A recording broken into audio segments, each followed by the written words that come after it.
okutandikira mu ssaza Buweekula abatuuze b'e Mubende abaliraanye awaayisibwa oluguudo olwa Mubende Kakumiro Kagadi batabukidde ekitongole kya UNRA olw'okubawa ensimbi entono mu bintu byabwe ebyayonoonebwa. Omusasi waffe Ssebuufu Baana ba Kintu yalina ebikira ku bino. Abatuuze abaliraanye awaayisibwa oluguudo lwa Mubende Kakumiro Kagadi bakayuukidde ab'ekitongole ekivunaanyizibwa ku by'enguudo ekya UNRA nga beemulugunya ku busimbi obw'olusuluugi obwabaweebwa mu bintu byabwe ebyayonoonebwa. Kino kiddiridde olukiiko olw'enjawulo oluyitiddwa mu ggombolola y'Ekiyuuni.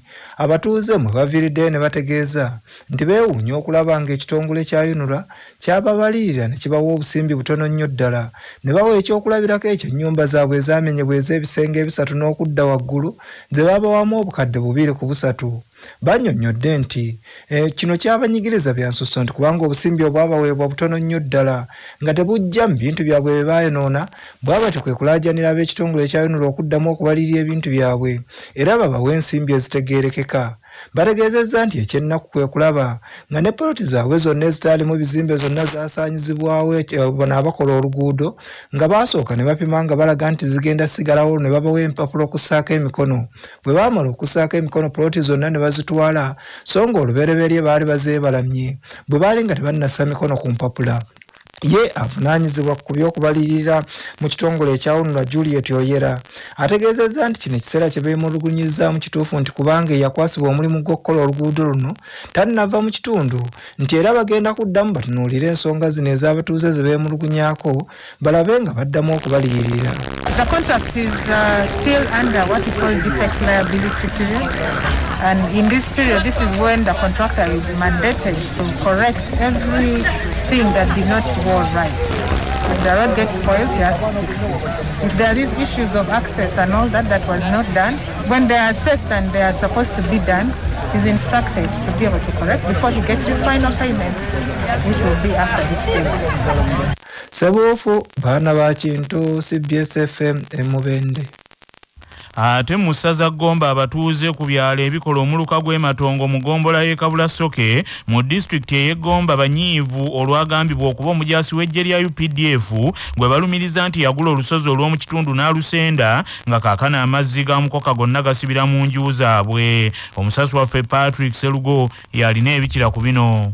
Abatuuze abakoseddwa okusinga ba ku byalo okuli Matongo, ekyalo Busaale, Kunyamimwa ne Kijjongo nga amazzi ga mukoka gafutuka okuva waggulu mu lusozi olw'ematongo olugambibwa okubanga lwagulibwa ng'omujaasi bwe yagula olusozi yatwala tractor ne zisenda olusozi nga kati buli nkuba lwetonnya amazzi gakuluggusa ettaka n'amayinja ne bisibira mu nnimiro z'abatuuze n'amayumba ng'era amazzi tegatalizza nguudo okuli oluva ekifampa okudda ematongo ne Kijjongo n'oluguudo oluva ematongo okudda e Kabbankonyo. Abamu ku batuuze mu byalo ebyo abogeddeko ne CBS nga bakulembeddwamu kansala w'omuluka gw'ematongo ku lukiiko lw'eggombolola y'e Kabulasoke Nnaalongo Nsonyiwa Ruth Kabiite, Stanley Kyaterekera, Sekaluvu, Kisaache Beka n'abalala bagambye nti baatuukirira dda abajaasi abakola mu lusozi olwo kyokka tebaabayamba. Nnaalongo Nsonyiwa Ruth Kabiite, amazzi agava mu lusozi gatutawaanya nnyo okuva ku mugagga Kandiko bwe yagula gakkirira ddala mu luguudo nagezaako okuyita abasajja be naye saafuna kuyambibwa konna okulaba nti baterawo ebigoma wansi obutajja mu luguudo twonoonera amaguudo lwaffe tujja kusanyuka nnyo nga batuyambyeko. Nze Stanley Kyaterekera tusoomoozebwa ku kizibu ky'oluguudo lwaffe luno olw'Ekijjongo nti twafuna omugagga yagula olusozi amazzi gonna olusozi yalusenda amazzi gonna gajja mu luguudo olw'omugoddemu ebituli. Linnya Kisaache Beka ndi mutuuze w'ematongo. Nze kyensaba chairman wa district yaffe Gomba Kiviiri Geoffrey. Ssentebe w'eggombolola y'e Kabulasoke mu Gomba Kiseka Ali ategeeza CBS nti oluguudo olwo babadde baakalumaliriza okulukola kyokka amazzi ne galwonoona n'agamba nti agenda kuddayo mu kitundu ekyo yeetegereza alabe ki ekyokukola. Ku lwa CBS nze Patrick Serugo. Musaza Mahogola poliisi ng'eyambibwako abasirikale ab'ejjezibizi bayiiriddwa mu bifo eby'enjawulo e Ssembabule okukwasa ebiragiro eby'okwetangira ekirwadde lumiimamawuggwe ebigambibwa nti bibadde byongedde okutyoboola olw'ennyo. Omubaka wa gavumenti atuula e Ssembabule Fred Nayebale Kyamuzigita akakasizza kino bw'abadde ng'akwasibwa ddoozi ez'eddagala erigema lumiimamawuggwe lya bika bisatu okuli Moderna, AstraZeneca ne Sinovac nga lino baalifunye okwongera okugema abantu mu Ssembabule. RDC Nayebale Kyamuzigita agamba nti bano okuleetebwa basoose kukizuula nti ebbaala nnyingi zaggulwa dda newandibadde nga mu butongole ate zikyali ku muggalo nti nga n'ebidongo bikuba ne bikeesa obudde nga kaakano abasirikale abayunguddwa be bagenda okufeffetta bano abajeemu babakwate. Mubeera mu biduula ekiro era tubasangamu ne tubaleka, naye ekikulu kiri nti poliisi ebadde n'abantu batono naye twongeddemu kati amaanyi tukozesa ne barizaavu era n'eggolo nasiibye nga njogera ne bakamanda baabwe okulaba nti babatuwa batalage edisitulikiti yonna baziize ebiduula ebyo babijjewo kubanga bitulizira omutawaana mu operationi zaffe okuziiza obulwadde buno okutambula ne bugenda ne butta abantu ne bamalawo.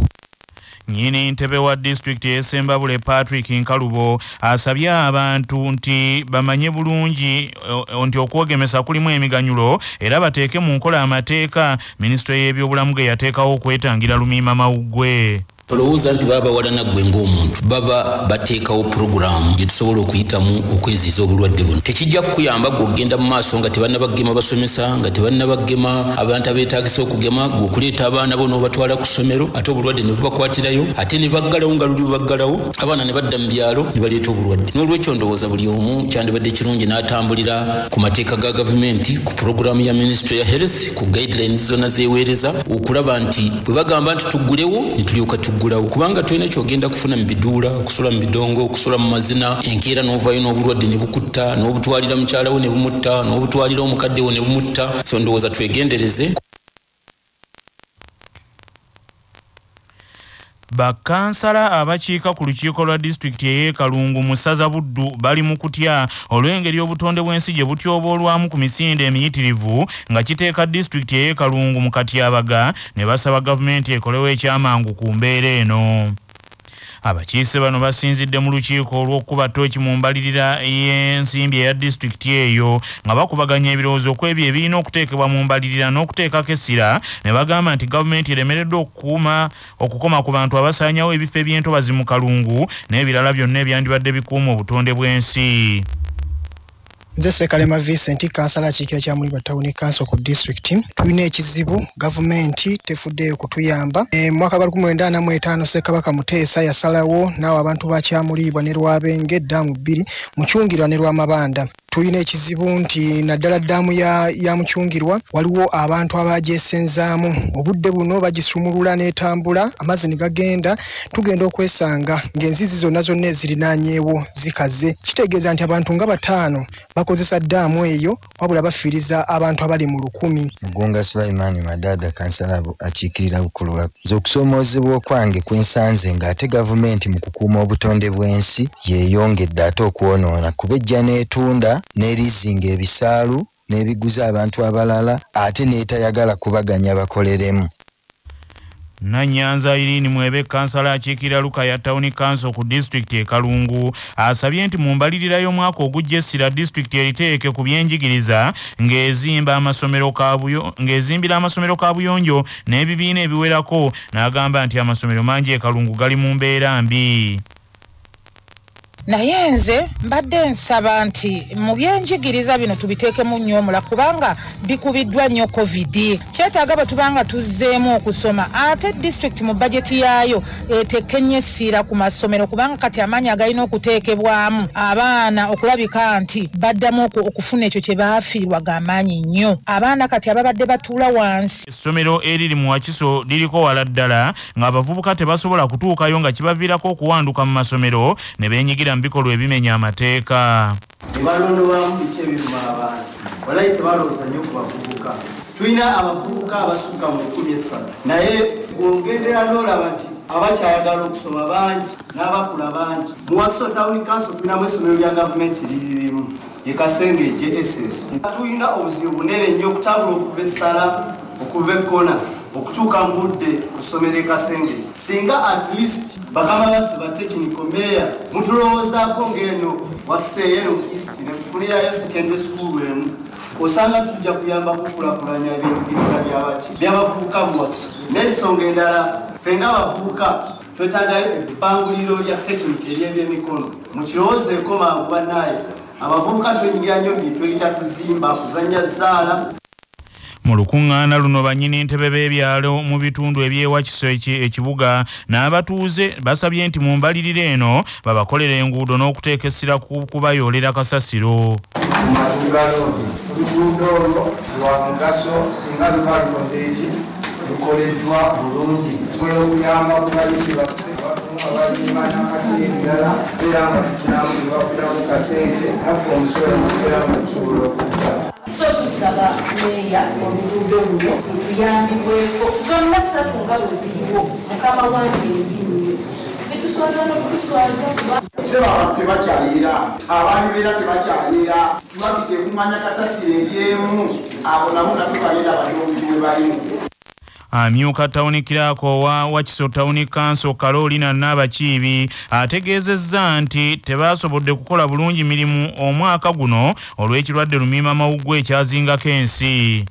Namwana wa COVID-19 business ezisinga zaagwa ekyo kyaffectingamu omusolo gwaffe era kitwafectingira ddala business ezisinga ze twali tubadgetingiddeko baazigala abantu COVID yabajja mu business then twali tulina ne baligo vendors abali operatingira ku streets nga bwe bakolera ku streets ab'omumaduuka ate bo tebakola naye mukama yatuyambye twayogedde nabo ne bavaawo kukuba omirembe ne bakiziranya essaawa ez'okujja okukola ku ssaawa mwenda olweggulo nga artist abamuka nabo bakozeeko so nga lulibadde baba distractinga nga bo tebakola then town council kitwene tetulina official dumping site ebisasiro byaffe tubitwala naffe kiteezi naye nga tuli mu nteekateeka kulera nga twegulira official dumping site yaffe mumanyi kasasiro muzibu nnyo omumanagi nga temulina wemusuula.